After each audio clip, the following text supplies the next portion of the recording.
হজে যখন যায় মসজিদে হারামে যে নামাজ পড়ে, যদিও অনেকে এখন অলসতা করে। মসজিদে হারামে নামাজ পড়তে চাইলে কষ্ট যে লাগে না তা না। যেমন দেখা যায় আমরা তো গেলাম রমজানে, হজে তো চাপ আরও বেশি। রমজানেও দেখা যেত মিনিমাম আধা ঘন্টা সময় হাতে নিয়ে বের হতে হয়, কারণ আপনার হোটেল থেকে যখন বের হবেন, মিসফালাই থাকেন, আল হিজর রোডেই থাকেন, আশপাশে যেখানেই থাকেন না কেন, ওই জায়গায় তো গাড়ি চলার তো আর অবস্থা নাই, আপনাকে হেঁটে আসতে হবে। তো হেঁটে আসতে আসতে আবার দেখবেন রোড যে কোনটা খোলা আর কোনটা বন্ধ, কোন দিক দিয়ে মসজিদে ঢুকতে দিবে আর কোন দিক দিয়ে দিবে না, এটা আগ থেকে বোঝা কারো পক্ষে সম্ভব না। আসবেন, এসে আশা করবেন এদিক দিয়ে ঢুকবেন, দেখবেন ব্লক হয়ে গেছে, এটা বন্ধ, আবার হাঁটেন আধা কিলো, ওইখানে যাবেন দেখবেন ওইটাও বন্ধ, আবার হাঁটেন আধা কিলো, দেখবেন বন্ধ। তারপরে ঘোরাতে ঘোরাতে কখনো ছাদে, কখনো 2 তলায়, কখনো 3 তলায়, কই কই নিয়ে যে ফেলে। তো অনেক মানুষ এমন আছে এই কষ্টের ভয়ে, হাঁটা লাগে প্রচুর এবং স্বাস্থ্যের ব্যায়ামও হয়, কিন্তু সবার জন্য তো হাঁটাটা এত মজাদার না, বিশেষ করে যারা অল টাইম থাকে এসি রুমে, এই গরম সহ্য করতে পারে না।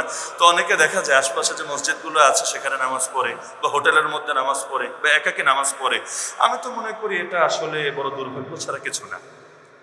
কারণ এই যে কষ্টগুলো করবে, প্রতিটা কদমের বিনিময়েও তো তার জান্নাতের পথ সহজ হবে। তার চাইতে বড় কথা, 1 রাকাত নামাজ, জাস্ট 1 রাকাত যদি পড়তে পারে মসজিদে হারামে, আল্লাহ তাআলা তাকে 1 লক্ষ রাকাতে সওয়াব দিয়ে দেন। তাহলে যেই কয়দিন থাকবে, যদি 5 ওয়াক্ত নামাজই পড়তে পারে সেখানে, পুরো টাইম তো আর মক্কায় থাকবে না, যখন থাকলো যদি পারে সেখানে পড়তে, যদি হজের সময় কষ্ট, কেউ থাকে আজিজিয়ায়, কেউ থাকে ওখানে, কেউ সেখানে, দূর দূরান্তে ছড়িয়ে, তারপরও 5 না পারলে যদি 2-3ও পারে, তাহলে 1 রাকাতে 1 লক্ষ। 1 লক্ষ রাকাত নামাজ পড়তে কয় বছর লাগে খবর আছে? হিসাব করেন, 1 লক্ষ। শুনতে যত সহজ শোনা যায়, আপনি হিসাব করে দেখেন না, ডেইলি কয় রাকাত মোট পড়েন, কয় ওয়াক্ত পড়েন, এভাবে 1 লক্ষ বলা যত সহজ, আসলে জিনিসটা এত সহজ না। তো এক সফরেই যদি এত কিছু হাসিল করা যায়, তাহলে এটা তো আসলেই সৌভাগ্যের বিষয় ছাড়া ভিন্ন কিছু না। আর 3টা মসজিদের ফজিলত তো হাদিসে বর্ণিত আছেই, মসজিদে হারাম, মসজিদে নববী, মসজিদে আকসা। মসজিদে আকসা থেকে আমরা তো এখন বঞ্চিত এমনি, তো বাকি যে দুটো সুযোগ আছে অবশ্যই কদর করা দরকার। এমনকি এই যে তওয়াফের গুরুত্ব এত বেশি, আল্লাহ রাসূল সাল্লাল্লাহু আলাইহি ওয়াসাল্লাম বলেন, যে ব্যক্তি তওয়াফ করবে এবং তওয়াফ শেষে 2 রাকাত নামাজ আদায় করবে, যেটা সকলেই করে আলহামদুলিল্লাহ, মান তওয়াফা বিল বাইতি ওয়া সাল্লা রাকাতাইন কানা কাইতকি রাকাবা, এটা একটা গোলাম আজাদ করার সমতুল্য হয়ে যাবে। তো এই জামানায় তো গোলামবাদী নাই, মানে এই গোলাম আজাদ করার যে ফজিলত, গোলাম আজাদ করার অনেক ফজিলতের মধ্যে একটা ফজিলতই যথেষ্ট, সেটা হলো গোলামের প্রতিটা অঙ্গের বিনিময়ে যে আজাদ করেছে তার প্রতিটা অঙ্গকে জাহান্নাম থেকে মুক্তি দিয়ে দেওয়া হয়। তো এখন গোলামের যখন আজাদ করলো, যদি পূর্ণাঙ্গ গোলাম হয়, এমন না যে অন্ধ অথবা বধির অথবা এমন না, পূর্ণাঙ্গ একটা গোলাম, তাহলে আপনারও যা কিছু আছে আল্লাহ সব কিছুকে জাহান্নাম থেকে মুক্তি দিয়ে দিবেন। তো এই জামানায় তো গোলামবাদী নাই, সব কিভাবে পাবেন? সব পাওয়ার আগ্রহ তো সবার আছে, কিন্তু গোলামবাদী তো নাই। এখন আপনার জন্য কিছু বিকল্প হাদিসে দেওয়া আছে। এর মধ্যে তওয়াফ যদি কেউ করে, তওয়াফ, এবং যারা মক্কার লোক না, দূরের লোক, তাদের জন্য সেখানে গেলে নফল নামাজ পড়ার চাইতে তওয়াফ করার ফজিলত বেশি। নফল নামাজ তো দেশে বসে পড়তে পারবে, যে কোনো জায়গায় পারবে, এটা আটকে থাকবে না, কিন্তু তওয়াফ তো আর দেশে বসে পারবে না, তওয়াফ তো মদিনায় গেলেও পারবে না। তওয়াফ, আল্লাহর ঘরের তওয়াফ, এর চাইতে বড় সৌভাগ্য কি হয়? তো কেউ যদি তওয়াফ করে, তওয়াফের মধ্যে 7টা চক্কর দিল, 2 রাকাত নামাজ পড়লো, তাহলে তার জন্য একটা গোলাম আজাদ করা সমতুল্য হয়ে যাবে। তওয়াফের মধ্যে হাজরে আসওয়াদে চুমু খাওয়া, এটা অবশ্যই জামানায় বিশাল কঠিন একটা ব্যাপার। দেখা যায় হজের মৌসুম তো হজের, হ্যাঁ এখন যারা যাচ্ছে এদের সৌভাগ্য অবশ্যই, এই প্রথম বা দ্বিতীয় বা শুরুর দিকের ফ্লাইটে যারা যাচ্ছে এদের সৌভাগ্য। কারণ গতকালও দেখলাম ভিড় কম আছে, অনেক হাজিরা খুব উচ্ছ্বাসের সাথে গিয়ে তারা চুমু খাচ্ছে। আমরা রমজানের সফরে একবার পেয়ে গিয়েছিলাম খালি, তো খালি বলতে একদম খালি তো থাকে না, তো মোটামুটি আশা ভরসা নিয়ে গেলাম যে আজকে একটা সৌভাগ্য অর্জন করব। একদম কাছাকাছি পৌঁছলাম, হাতও লাগাতে পেরেছি আলহামদুলিল্লাহ। লাস্টে কালোদের ভিড়ে পড়ে এমন ধাক্কা খেলাম, আমার কোমর ব্যথা ছিল কমাস কম মনে হয় 10 দিন বা 15 দিন, মানে শরীর চলে গেছে একদিকে, কোমরে টান পড়ে গেছে আরেকদিকে।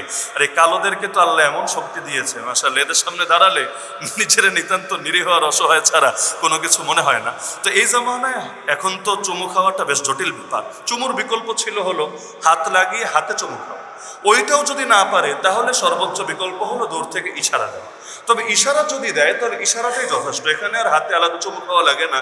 যদি অধিকাংশ মানুষ না বুঝে এখানেও চুমুটা খায় এবং খাওয়াটাকে তারা জরুরি মনে করে বা এটাই এই সিস্টেমটা এমন, এভাবে তারা ভাবে। কিন্তু বিষয় হলো হয়তো ডাইরেক্ট চুমু খাবে, না পারলে হাত লাগিয়ে বা লাঠি বা কিছু দিয়ে ইশারা করে এটার সাথে টাচ করিয়ে সেটাতে চুমু খাবে, তা যদি না পারে দূর থেকে ইশারা করবে।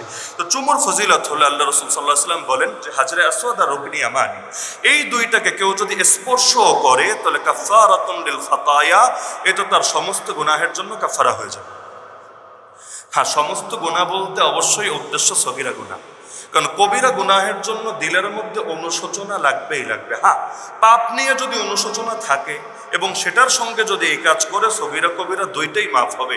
তো কবিরা গুনাহের ব্যাপারে আলাদা অনুশোচনা, যেটাকে তওবা বলে। তওবা মানে শুধু আস্তাগফিরুল্লাহ পড়া না, তওবার মূল কথাই হলো লজ্জিত হওয়া, অনুতপ্ত হওয়া, অনুশোচিত হওয়া। কেউ যদি গুনাহের ব্যাপারে লজ্জিত না হয়, আস্তাগফিরুল্লাহ বলতে বলতে মুখে ফেনা তুলে ফেলে, এটাকে তওবা বলা হবে না। তওবার জন্য অনুশোচনা। তো অনুশোচনা যদি দিলে থাকে, আর পাপের অনুশোচনা আলহামদুলিল্লাহ ওই জায়গাটাই এমন, ওইখানে গেলে চলে আসে। জীবনে যদি প্রথম যখন কাবার উপর নজর পড়বে, অনুভূতিটা লিখে রাখতে পারেন দিলের মধ্যে, ইনশাআল্লাহ এমন একটা অনুভূতি হবে যেটা আমার মনে হয় কোনো কবির কবিতায় উঠিয়ে আনা সম্ভব না, কোনো সাহিত্যিকের সাহিত্যেও উঠিয়ে আনা সম্ভব না। যতই ছবি দেখেন, কিন্তু যখন সামনে দেখবেন কত মানুষের যে কত হালত হয়, কেউ এমন কাদা কাঁদে মনে হয় যেন হার্ট ফেল করবে, অজ্ঞান হয়ে যাবে, কারণ এমন একটা আবেগ আসে ভিতরে। আল্লাহ আমাদের সবাইকে সৌভাগ্যটা দান করুন। তো এখন দেখা যাচ্ছে আল্লাহ রসুল বললেন কেউ যদি টাচও করে রুকনি ইয়ামানি এবং হাজরে আসওয়াদ, হাজরে আসওয়াদে ভিড় বেশি থাকে, রুকনি ইয়ামানিতে সেই তুলনায় একটু কম থাকে। তো দেখা যাচ্ছে এর দ্বারা তার সমস্ত পাপগুলো মোচন হয়। এমনকি আল্লাহ রসুল বলেন এই পাথরটা, যেই পাথরটা মূলত জান্নাতি পাথর ছিল, এক সময় সাদা হাজরুন আবিয়াজ, আর মানুষের পাপ টানতে টানতে টানতে হয়ে গেছে এখন কালো হাজরুন আসওয়াদ। কিয়ামতের দিন আল্লাহ রসুল বলেন এই পাথরটা যখন আসবে, তখন আল্লাহ তাকে দুইটা চোখ দিয়ে দিবে, যেই দুই চোখ দিয়ে সে দেখতে পাবে, এবং একটা জবান দিয়ে দিবে, যে জবান দিয়ে সে কথা বলতে পারবে। لا يأتين هذا الحجر يوم القيامة وله عينان يبصر بهما ولسان ينطق به। কি করবে সে? সেই চোখ দিয়ে চারদিকে তাকাবে, দেখবে দেখবে, এর মধ্যে যাকে যাকে সে দেখবে যে সে আমার গায়ে চুমু খেয়েছিল এবং তাকে স্পর্শ করেছিল, আল্লাহ রসুল বলেন ইয়াশহাদু আলা মান ইয়াসতালিমুহু বিহক, যে ব্যক্তি সঠিক পন্থায় তাকে ইস্তেলাম করেছে, কিয়ামতের দিন সে তাদেরকে দেখে চিনে ফেলবে এবং তাদের ব্যাপারে আল্লাহর কাছে সাক্ষ্য দেবে। এমনকি সাফা মারওয়ার মধ্যে যে সাইটা তো যতদিন যাচ্ছে একটু দীর্ঘ হচ্ছে। মূল এরিয়া তো ছোট ছিল, কিন্তু মানুষ বেড়ে যাওয়া, এত মানুষের জায়গা হবে কিভাবে? পাহাড় কাটতে কাটতে কাটতে এরিয়াটা এখন একটু বড় হয়ে গিয়েছে, সামনে আরো বড় হয় কিনা আল্লাহ ভালো জানে। তো এই যে সাফা মারওয়ার মধ্যে যে সাই যে করে, এই সাইর ব্যাপারে আল্লাহ রসুল বলেন যে এই সাইটার সওয়াব হলো কাইতকি সাবঈনা রাকাবাতান, 70টা, একটা না 70টা গোলাম আজাদ করার সমান।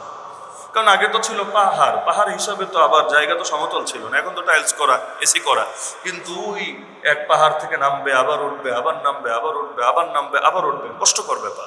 তো যেহেতু কষ্ট বেশি, এজন্য সওয়াবও ঘোষণা করা হয়েছে বেশি। হ্যাঁ, এখন কষ্ট কমেছে, তবে কষ্ট কমলেও সমস্যা নাই, সওয়াব একই থাকবে। যেমন ধরেন সফরে গেলে 4 রাকাত বিশিষ্ট নামাজ 2 রাকাত পড়ি। কেন? কারণ হেকমত এটাই ছিল, সফরে কষ্ট হয়, যেহেতু এমনিই কষ্ট, এজন্য শরীয়ত শিথিল করে দিয়েছে। এই জামানায় তো অনেক সফরে কষ্টই হয়। গাজীপুর থেকে গুলিস্তান লোকাল বাসে গেলে যে কষ্ট হয়, ফ্লাইটে করে ঢাকা থেকে সিলেট গেলে আর অর্ধেক কষ্ট তো হয়। দেখা যায় গাজীপুর থেকে গুলিস্তান যেতে কখনো 6 ঘন্টাও লেগে যায়। আর এখন তো আন্দোলন, ডেইলি আন্দোলন, সড়ক আন্দোলন চলতেই থাকে, সড়ক বন্ধ করে একবার আন্দোলনের চিবায় পড়লে জীবনটাই তেজপাতা। সেই তুলনায় ফ্লাইটে জটিলতা নাই। কিন্তু এইখানে যদি সফরের দূরত্ব যেহেতু নাই, এ জায়গায় আপনার 4 রাকাতের নামাজ 4 রাকাতই পড়তে হয়, অথচ সিলেট চলে গেলেন, কষ্ট নাই, এসিতে বসে বসে তাও 2 রাকাত পড়তে হয়। কেন? কারণ ইসলাম ছাড় যখন একবার দিয়ে দিয়েছে, এখন কষ্ট থাক বা না থাক, ফতোয়া একই থাকবে, এই ফতোয়ার মধ্যে কোনো পরিবর্তন আসবে না। তো সাই করতে যদি আগের মতো কষ্ট হয় না, সমস্যা নেই, কিন্তু ইসলাম যে সওয়াব দিয়েছে, সওয়াব রহিত হবে না, কিয়ামত পর্যন্ত এই সওয়াব বাকি থাকবে।